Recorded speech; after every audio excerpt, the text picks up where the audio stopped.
Right. Okay. Not the whole thing. And so, yeah, this is great relationship, bedroom material here to drop on your spouse.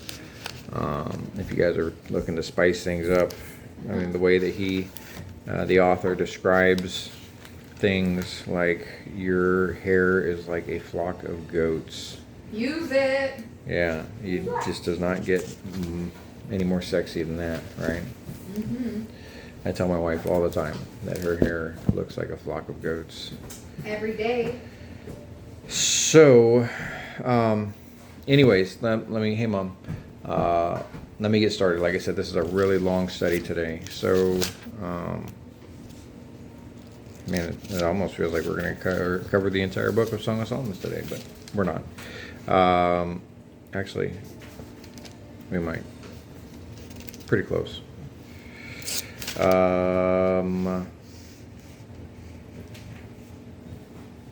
Yeah, looks like we are. We're going to get into the book of Song of Solomon today, and then tomorrow it's going to be back into the character study of Solomon in his end years. Okay, so we're going to be in 1 Kings tomorrow, and it doesn't end nearly as well as it started with Solomon, and tomorrow's only 1 page long, go figure. But today it's like 14 pages long. So, anyways, without further ado, Songs of Solomon. In addition to the Proverbs, which he authored and inspired, Solomon also wrote the lyrics of over 1,000 songs. As a psalmist, Solomon may have been surpassed only by his father, David. Yet, unlike the many recorded Psalms of David, only 2 or perhaps 3 of Solomon's Psalms are preserved. One of these, Psalm chapter 72, refers to a visit by the Queen of Sheba and has already been presented in an earlier section. The second song attributed to Solomon, Psalm 127, does not easily fit into any single historical context and is therefore presented here as a further example of Solomon's lyrical work. So Psalm chapter 127, that we're going to cover that one now. Solomon acknowledges the giver of all things. Unless the Lord builds the house, its builders labor in vain. Unless the Lord watches over the city, the watchmen stand guard in vain. In vain you rise early and stay up late, toiling for food to eat, for he grants sleep to those he loves.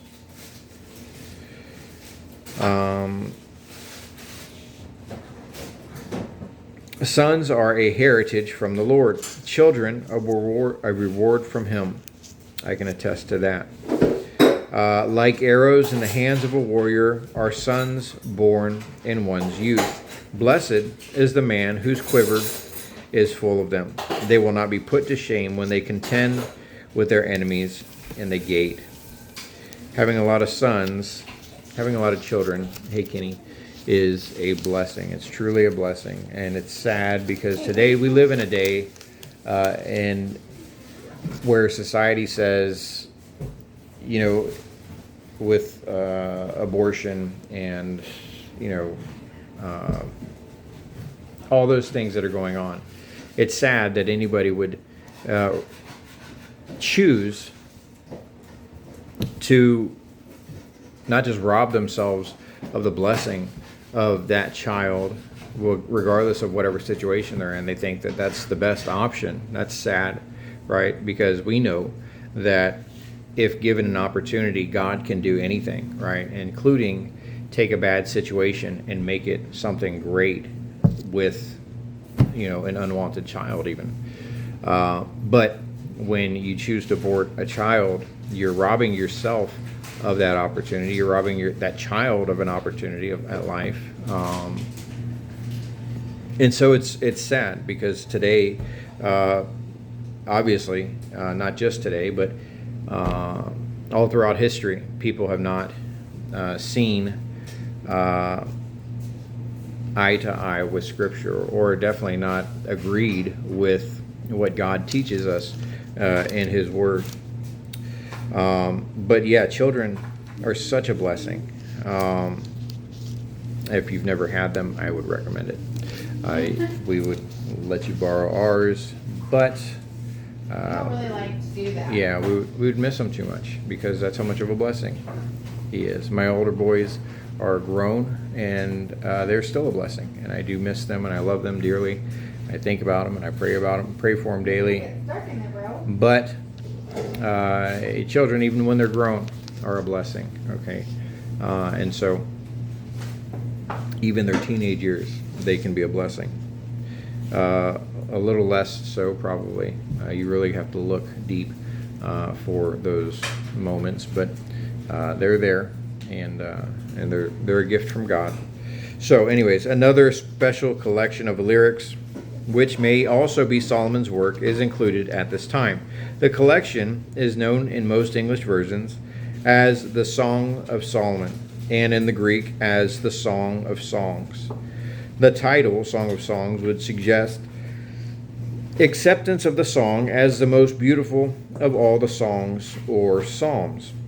Unlike most of the preceding literature, the Song of Songs deals more with love than with wisdom, prayer, or praise. And so, who doesn't need help in their relationship and their marriage, right? We all do. If you've been married any amount of time, the longer you're married, I think the more you realize how much help you truly need from God in your marriage. Because the longer I'm married to my wife, the less I realize I'm just winging it most of the time. What? Go down. But it's a blessing nonetheless. Because the speakers are not easily identifiable, it is difficult to make the writing unfold as any kind of drama. Furthermore, since the various parts of the song focus upon the speaker's innermost thoughts and passions rather than portraying what is actually happening to the people involved, it is not even a love story in the usual sense. The song reflects the feelings of a lover and his beloved, that is, a bridegroom and his bride, despite language which is unusually graphic and sensual in description.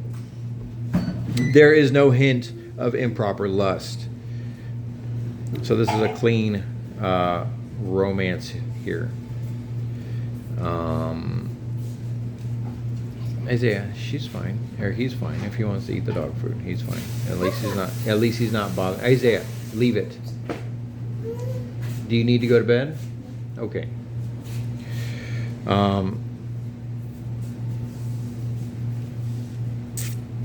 Okay, so and while the song dispels notions of celibacy and asceticism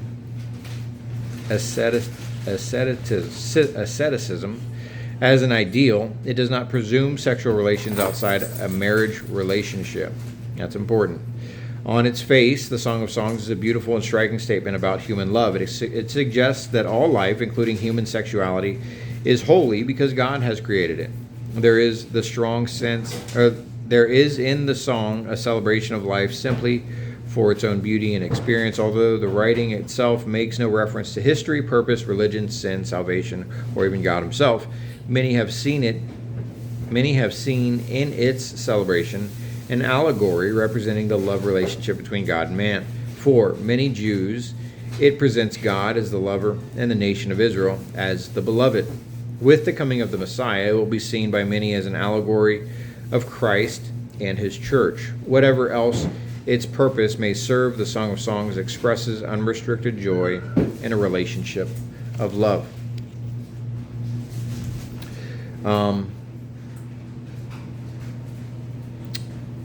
Okay, here we go. Solomon's Song of Songs, chapter 1, verse 1. Beloved, let him kiss me with the kisses of his mouth, for your love is more delightful than wine. Pleasing is the fragrance of your perfumes. Your name is like perfume poured out.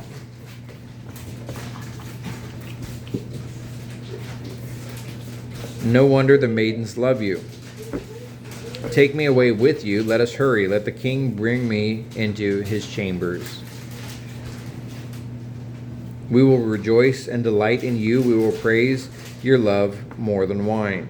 And so it kind of, all right, so it's almost like a dialogue here. Okay, so that first part is the beloved, and then the second part that we just read, that we rejoice and delight in you. These are the friends. Okay, we will praise your love more than wine. And then we're going to go back to the beloved, and then we're going to go to the lover. 1 second. What? This cat. No, he's not.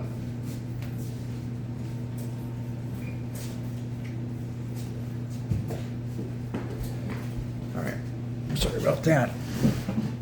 And so I'll kind of keep you in the loop as far as how that goes, how this goes, and who is speaking which part here. Okay, beloved. Okay, so beloved, that's the woman, okay, speaking.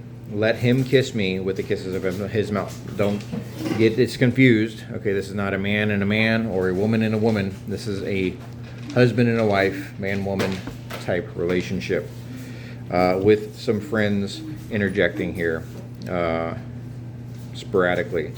So it starts off with her, the beloved. I think last time we did this, actually, we did this study. Is that cat back underneath there?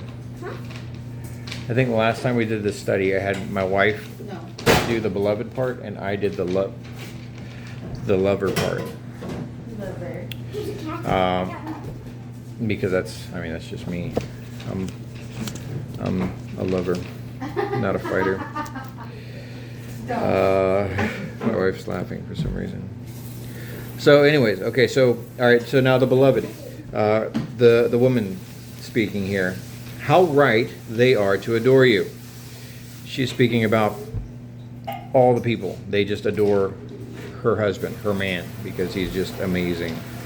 Dark am I, yet lovely, O daughters of Jerusalem, dark like the tents of Kedar, like the tent curtains of Solomon. Do not stare at me, because I am dark, because I am darkened by the sun. My mother's sons were angry with me, and made me take care of the vineyards. My own vineyard I have neglected. Tell me, you whom I love, where you graze your flock, and where you rest your sheep at midday. Why should I be... Hey.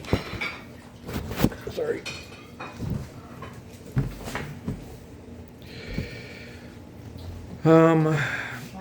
Why should I be like a veiled woman beside the flocks of your friends? And then I said, if you do not know the most beautiful of women, follow the tracks of the sheep and graze your young goats by the tents of the shepherds. I liken you, my darling, to a mare harnessed to one of the chariots of Pharaoh.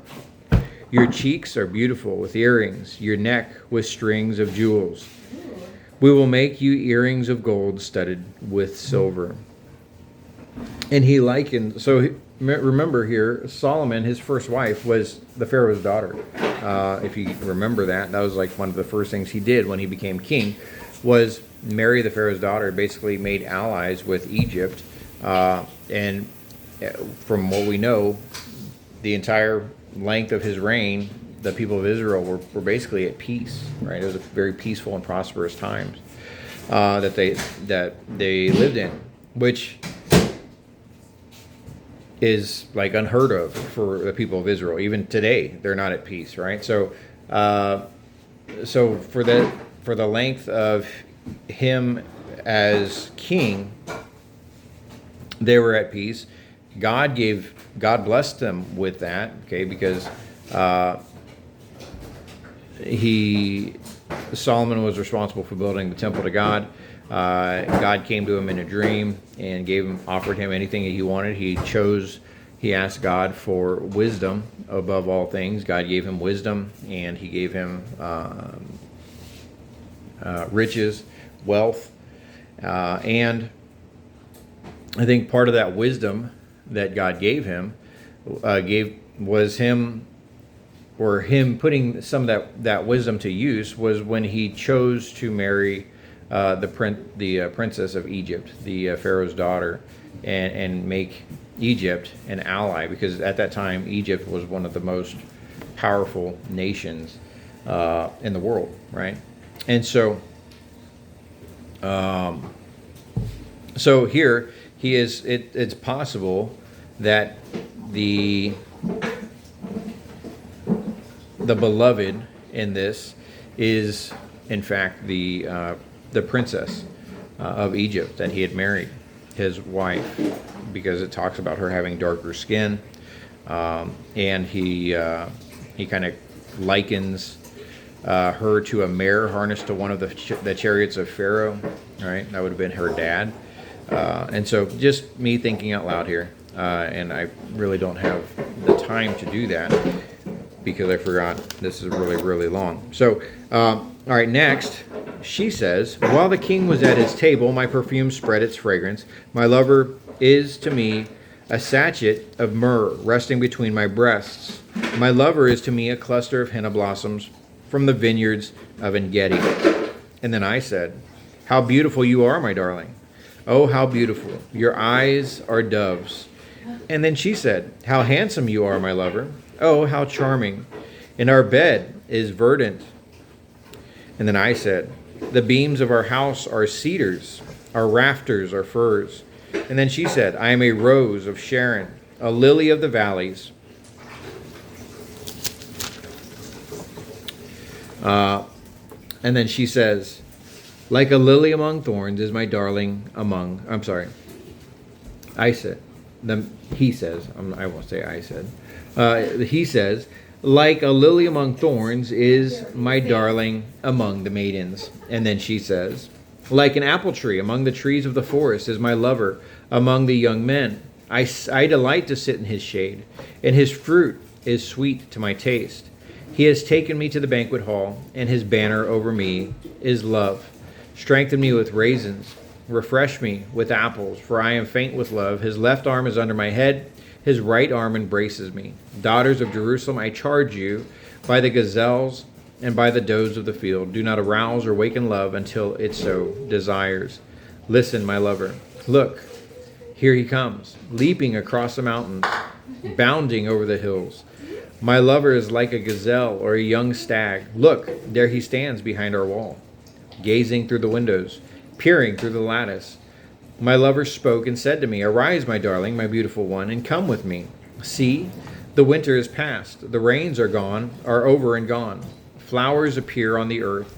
The season of singing has come. The cooing of doves is heard in our land. The fig tree forms its early fruit, and the blossoming vines spread their fragrance. Arise, come, my darling, my beautiful one, come with me. Isaiah. And then the lover says, the man says, my dove in the clefts of the rock, in the hiding places on the mountainside. Show me your face. Let me hear your voice, for your voice is sweet and your face is lovely. Catch for us the foxes, the little foxes that ruin the vineyards, our vineyards that are in bloom. And then she says, my lover is mine and I am his. He browses among the lilies. Until the day breaks and the shadows flee, turn, my lover, and be like a gazelle, or like a young stag on the rugged hills. All night long on my bed, I looked for the one my heart loves. I looked for him, but did not find him. I will get up now and go about the city, through its streets and squares. I will search for the one my heart loves. So I looked for him, but did not find him. The watchmen found me, and they made their rounds in the city. Have you seen the one my heart loves? Scarcely had I passed them when I found the one my heart loves. I held him and would not let him go, till I had brought him to my mother's house, to the room of the one who conceived me. Daughters of Jerusalem, I charge you by the gazelles and by the does in the field, do not arouse or waken love until it so desires.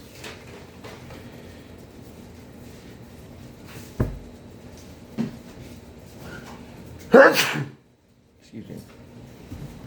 One thing to point out here is there is this repeating here of this part about women or girls, okay, daughters of Jerusalem, I charge you, do not arouse or waken love until it so desires. Okay, don't force love. We are to allow God to lead us, okay, when we are looking for someone to marry, okay, when we enter into the dating scene. That's what the intention should be, right? Is not just to find somebody to sleep with or to hang out with for a couple weeks or a couple months or whatever and break it off and go find somebody else. That's not the intention. That's not the way that God desired it or designed for marriage to work or relationships to work. It should be for the intent of spending your life with that person or somebody. And so it's important that we don't force or just casually go out and date, even though that's completely against what society says today is the norm. And so just because society says it's okay doesn't necessarily mean God says it's okay, or that doesn't mean that God is approving of it at all. It says, "Who is this coming up from the desert like a column of smoke, perfumed with myrrh and incense, made from all the spices of the merchant? Look, it is Solomon's carriage, escorted by 60 warriors, the noblest of Israel, all of them wearing the sword, all experienced in battle, each with his sword at his side, prepared for the terrors of the night. King Solomon made for himself the carriage. He made it of wood from Lebanon. Its posts he made of silver, its base of gold, its seat was upholstered with purple, its interior lovingly inlaid by the daughters of Jerusalem. Come out, you daughters of Zion, and look at King Solomon wearing the crown with which his mother crowned him on the day of his wedding, the day his heart rejoiced." And then he says, "How beautiful you are, my darling, oh how beautiful. Your eyes behind your veil are doves. Your hair is like a flock of goats descending from Mount Gilead. Your teeth are like a flock of sheep just shorn, coming up from the washing. Each has its twin. Not one of them is alone." That's great. You don't have any straggling teeth, babe. Not anymore. Not just hanging out there by themselves. Not one of them is alone. Your lips are like a scarlet ribbon. Your mouth is lovely. Your temples behind your veil are like the halves of a pomegranate. Your neck is like the Tower of David, built with elegance. On it hang 1,000 shields, all of them shields of warriors. Your two breasts are like two fawns, like twin fawns of a gazelle that browse among the lilies. Until the day breaks and the shadows flee, I will go to the mountain of myrrh and to the hill of incense. All beautiful you are, my darling. There is no flaw in you." You could sense how in love they were, right?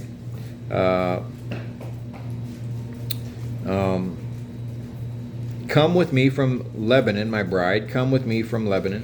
Descend from the crest of Amana, from the top of Senir, the summit of Hermon, from the lions' dens and the mountain haunts of the leopards. You have stolen my heart, my sister, my bride. You have stolen my heart with one glance of your eyes, with one jewel of your necklace. How delightful is your love, my sister, my bride. How much more pleasing is your love than wine, and the fragrance of your perfume than any spice. Your lips drop sweetness as the honeycomb, my bride. Milk and honey are under your tongue. The fragrance of your garments is like that of Lebanon.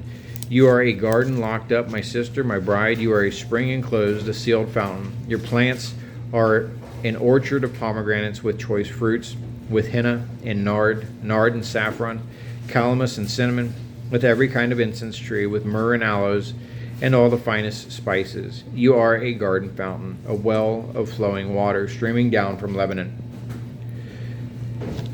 And then she says, "Awake, north wind, and come, south wind, blow on my garden, that its fragrance may spread about. Let my lover come into his garden and taste its choice fruits." Then he says, "I have come into my garden, my sister, my bride. I have gathered my myrrh with my spice. I have eaten my honeycomb and my honey. I have drunk my wine and my milk." And then the friends said, "Eat, O friends, and drink. Drink your fill, O lovers." And then she says, "I slept, but my heart was awake. Listen, my lover is knocking. Open to me, my sister, my darling, my dove, my flawless one. My head is drenched with dew. My hair is with the dampness of the night. I have taken off my robe. Must I put it on again? I have washed my feet. Must I soil them again? My lover thrust his hand through the latch opening.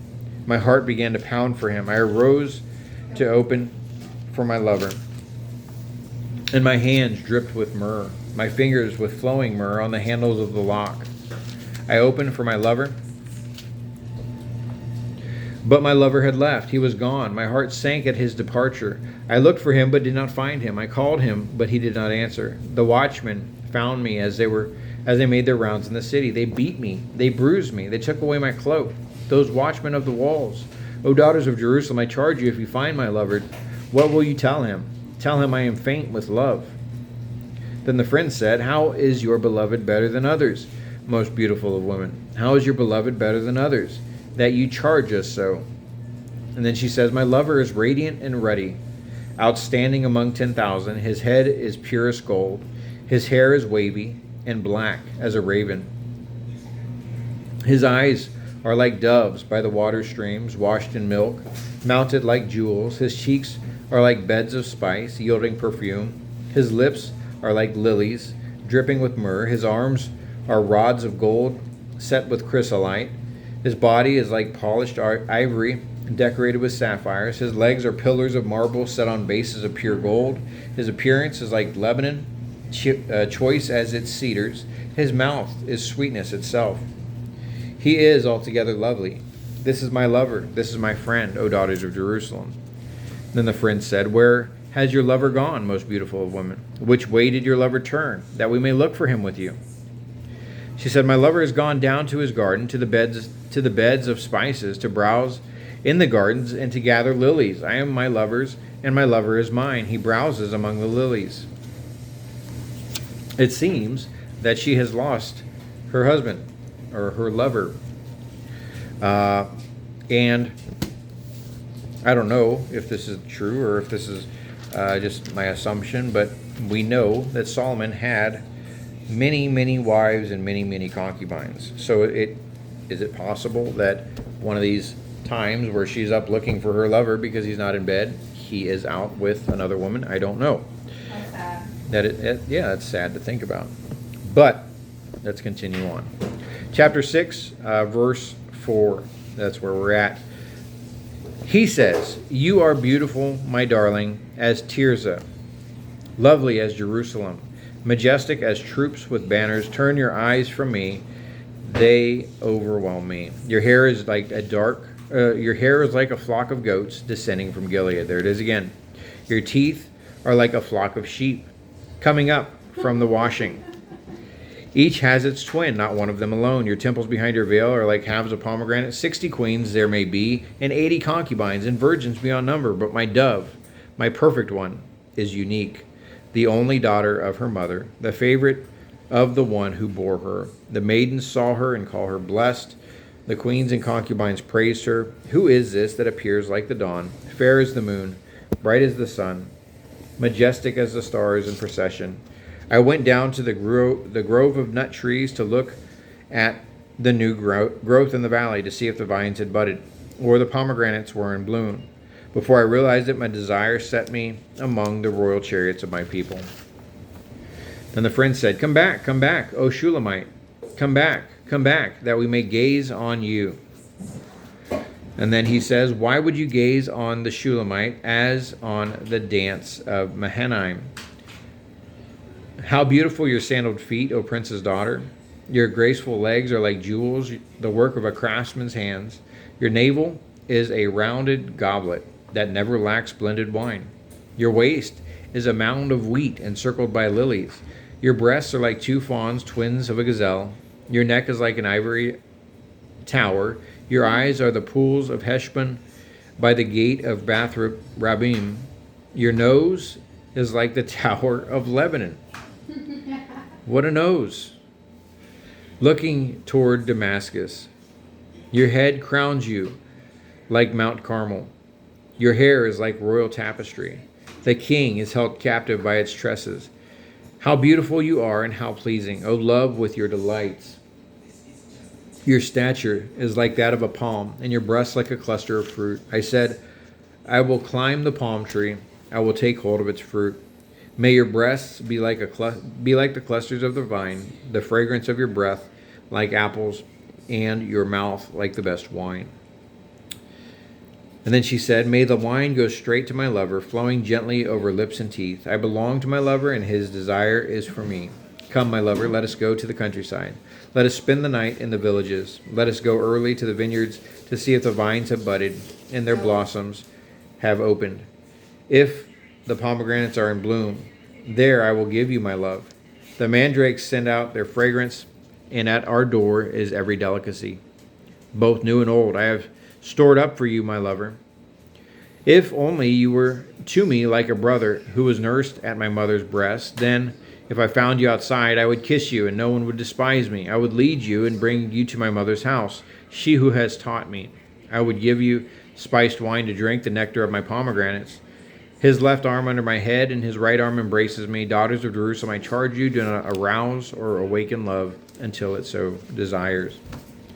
Then the friends said, who is this coming up from the desert leaning on her lover?